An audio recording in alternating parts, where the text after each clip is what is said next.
À Val d'Isère, pour se déplacer, il faut se frayer un chemin dans un épais manteau neigeux.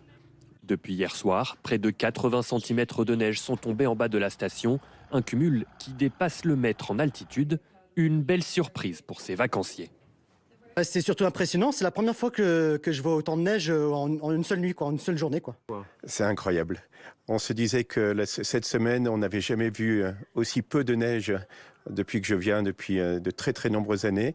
Et aujourd'hui, c'est la première fois que je vois autant de neige en une nuit. Si les chutes de neige au mois d'avril sont courantes, l'ampleur inhabituelle du phénomène surprend le personnel en station. Ce qui est exceptionnel, c'est vraiment cette intensité qui est vraiment assez élevée par rapport à ce qu'on a l'habitude de constater. Là, on devrait avoir 1,30 m en fin de journée. C'était inattendu dans la mesure où il y a encore 48 heures ici, on était presque en manche courte et il faisait 20 degrés.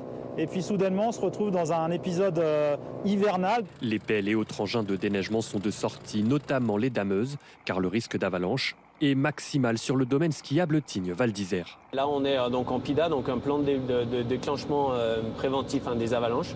Donc là, les équipes sont sur le pont, que ce soit les dameurs ou les pisteurs secouristes, pour déclencher préventivement les avalanches. Le domaine skiable est totalement fermé à Tignes. Les touristes et habitants sont appelés à rester chez eux par les autorités. Nous sommes confinés à Tignes. On nous a donné comme consigne de rester dans les hôtels. Donc il n'y a pas du tout de cours, il n'y a plus du tout de remontée. Et puis on s'adapte, nos clients restent à l'intérieur. La préfecture de Savoie indique également que 4000 foyers sont privés d'électricité.